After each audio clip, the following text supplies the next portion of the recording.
certaines races de chiens ont plus mauvaise réputation que d'autres. C'est souvent le cas des bergers allemands, qui font peur de par leur stature impressionnante. Mais souvenez-vous, il ne faut jamais juger un livre sur sa couverture. Un facteur au grand cœur. Michael Collin vit avec son berger allemand Kisa depuis plusieurs années. Et même si beaucoup de gens semblent se méfier du toutou et changent de trottoir quand ils le croisent, Kisa est en réalité un gros nounours qui ne ferait pas de mal à une mouche. Mais chaque jour devant sa fenêtre, Michael Collin assiste à un spectacle plutôt étonnant grâce au facteur de son quartier. Steve facteur dans le quartier de Michael Collin et lui distribue tous les jours son courrier. Si au départ il se méfiait un peu de Kisa, cela n'a pas duré bien longtemps et tous les deux ont rapidement mis en place un vrai rituel et une belle amitié qui fait chaud au cœur. Chaque fois que Steve apporte du courrier, il en profite pour câliner un peu Kisa.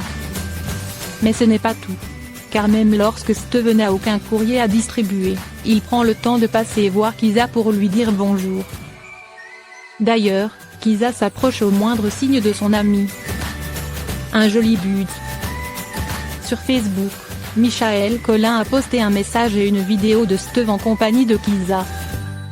Sur le post, il remercie vivement son facteur d'être gentil avec Kisa et de toujours prendre le temps de descendre de son vélo pour lui faire un câlin. Et visiblement Michael Collin n'est pas le seul à avoir été ému par cette scène puisque la vidéo partagée sur le réseau social Facebook a fait plus de 6 millions de vues. Un très beau score. Adoption, toilettage, vétérinaire. Tout ce que change le déconfinement pour les propriétaires de chiens et chats. À l'heure du déconfinement, voici ce qui change, ou ne change pas, pour les propriétaires de chiens, chats et autres animaux de compagnie, en ce qui concerne les cabinets vétérinaires, animaleries, refuges, toiletteurs. Le lundi 11 mai, le déconfinement est entré en vigueur sur l'ensemble du territoire français. Alors que la France entame le déconfinement, de nombreuses questions sont soulevées quant aux commerces qui rouvrent leurs portes, et aux différents services qui redémarrent. Peut-on se rendre chez son vétérinaire comme avant? Emmener son chien chez le toiletteur? Avoir recours au service d'un promeneur de chiens? Voici toutes les réponses aux questionnements des propriétaires d'animaux de compagnie. Les rendez-vous vétérinaires à l'heure du déconfinement. De nombreux vétérinaires ont dû fermer leur cabinet pendant le confinement, ou recevoir des patients seulement pour des situations urgentes ou graves. Mais maintenant que le déconfinement est lancé, les activités professionnelles mises en pause reprennent.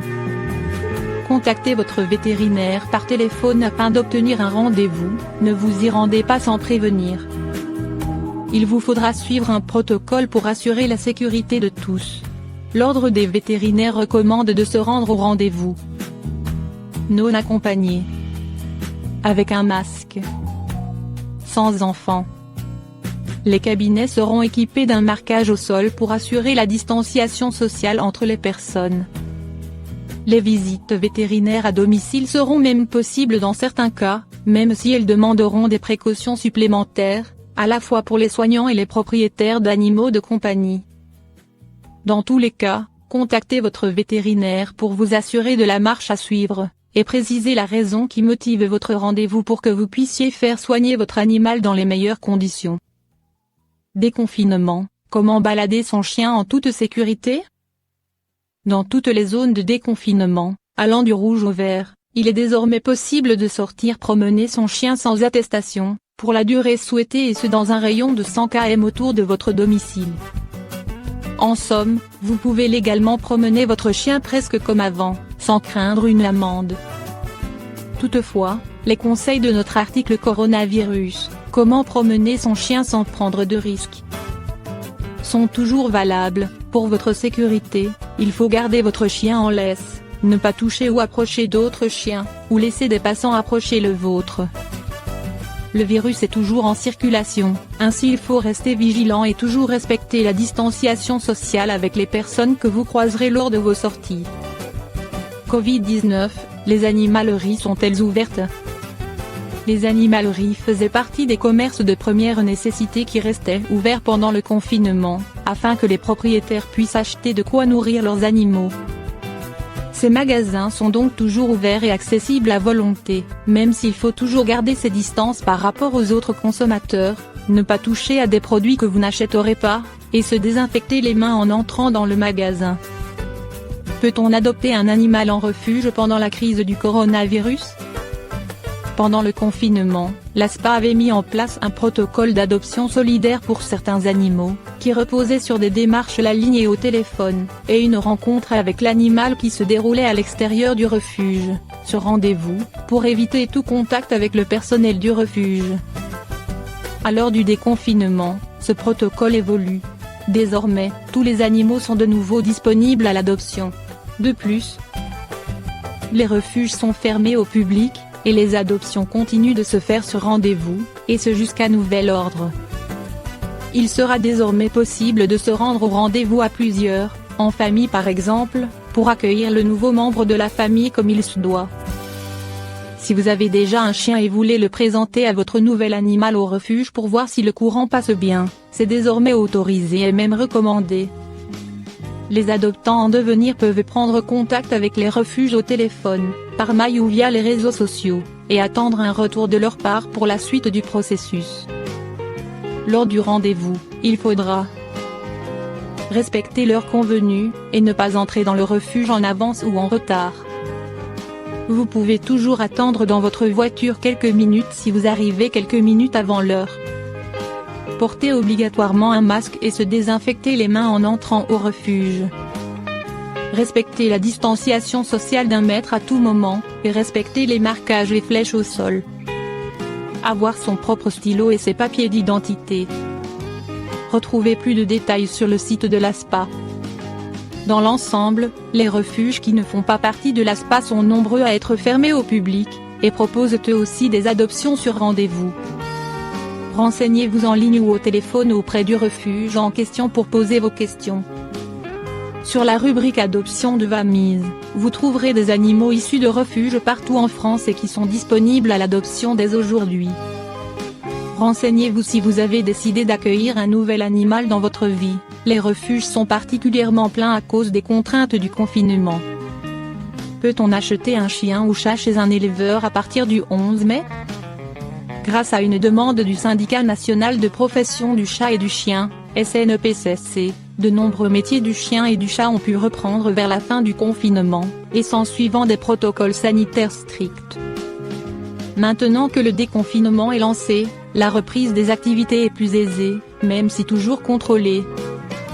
Ainsi, pendant le confinement, les éleveurs avaient le droit de sortir pour déposer les chiens et chats déjà achetés chez leurs nouveaux propriétaires, à condition de bien respecter les consignes de sécurité. Maintenant que le déconfinement est entamé, vous pouvez contacter l'élevage de votre choix pour vous renseigner sur de nouvelles portées de chiots disponibles à l'achat. Dans tous les cas, les animaux sont souvent réservés très vite, et ont besoin de rester un certain temps auprès de leur mère avant de rejoindre leur nouvelle famille, donc l'achat ne se fera pas tout de suite. Il est possible de se rendre dans un élevage sur rendez-vous, avec un masque et en respectant toujours la distance d'1 mètre avec les personnes que vous croisez. Les éleveurs se doivent de proposer des rendez-vous pour éviter tout contact entre les clients, y compris à l'extérieur de l'élevage. Peut-on faire dresser son chien par un andelais ou dresseur professionnel ? C'est un secteur d'activité qui avait déjà pu reprendre pendant le confinement. En France, cela concerne une centaine de dresseurs et andelais professionnels. Le dépôt du chien chez le dresseur andelais doit se faire dans le respect des consignes de distanciation sociale. Le propriétaire du chien pourra être tenu au courant des progrès de son chien via une vidéo et un résumé à l'écrit, et observer la démonstration du résultat final avant de repartir avec son chien à la fin de la formation. Rapprochez-vous de votre andelais ou dresseur pour en savoir plus sur les mesures propres à son activité. Peut-on avoir recours à un éducateur ou comportementaliste canin/félin ? Le travail des éducateurs canins a pu reprendre, et les cours se déroulent de préférence dehors, sur terrain privé ou dans l'espace public, avec un maximum de 10 chiens par cours collectif. Les éducateurs porteront un masque, changé régulièrement, se laveront les mains avant et après chaque intervention, utiliseront une laisse propre pour les cours, et auront aussi une tenue de rechange au besoin. Les clients aussi devront éviter de s'approcher de moins d'1 mètre des éducateurs et d'autres propriétaires éventuels et payer par paiement dématérialisé quand possible. Pour ce qui est des comportementalistes canins et félins, ils peuvent de nouveau se rendre chez leurs clients. C'est d'autant plus important pour ce métier qui nécessite d'observer l'animal dans son environnement habituel. Toutefois, la distanciation sociale sera toujours de mise, et le port de masque et le lavage des mains régulier fortement recommandés. Qu'en est-il des pensions animalières, pet-sitters et promeneurs de chiens? Les pensions pour chiens et chats. Le dépôt des animaux dans les pensions pour chiens et chats devra se faire dans le plus strict respect de la distanciation sociale. Il est probable qu'on vous demande de ne pas entrer dans l'enceinte de l'établissement en plus de porter un masque et vous désinfecter les mains en arrivant. En plus du contrat de séjour habituel, un protocole sanitaire à respecter sera donné à chaque client, et il faudra obtenir un rendez-vous, dont l'heure sera respectée soigneusement, avant de vous rendre sur place. Là aussi, le paiement dématérialisé sera privilégié. Les pet-sitters. La plupart du temps, les pet-sitters se rendent chez leurs clients lorsqu'ils sont absents, ce qui facilite la distanciation sociale. Toutefois, les pet-sitters doivent faire attention à ne pas contaminer les lieux, surtout des zones de contact comme les poignées de porte. Sur place, ils porteront des masques et gants neufs qu'ils changeront lors de chaque visite à domicile, et entre chaque client. Si le pet-sitter intervient pendant la présence de son client, dans le cas d'une personne âgée par exemple, le mieux sera de rester dans une pièce à part pendant son intervention, et de toujours porter un masque tout en respectant la distanciation sociale. Les promeneurs de chiens. Les promeneurs de chiens reprennent aussi le travail, et peuvent même récupérer plusieurs chiens dans un même quartier. Il faut toujours garder ses distances, et remettre le chien au promeneur en extérieur, ou sur le seuil de la porte, en portant un masque. Votre promeneur de chien aura peut-être sa propre laisse pour éviter le risque de contagion. Sinon, envisagez d'en acheter une qui lui sera dédiée le temps de la pandémie. Les salons de toilettage ont-ils rouvert leurs portes? Les salons de coiffure, barbiers et centres esthétiques ont bien repris leurs activités, en respectant des mesures de sécurité strictes. Il en est de même pour les salons de toilettage pour chiens et chats qui reprennent également le travail. Toutefois, ils doivent respecter certains critères pour assurer la sécurité du personnel et des propriétaires des animaux, comme le port de gants et de masques, la désinfection régulière du matériel et une prise en charge de l'animal qui respecte la distanciation sociale. Renseignez-vous auprès de votre salon de toilettage habituel pour savoir ce qu'il en est avant de vous y rendre. Le protocole sanitaire mis en place par le Syndicat national de profession du chien et du chat est consultable ici.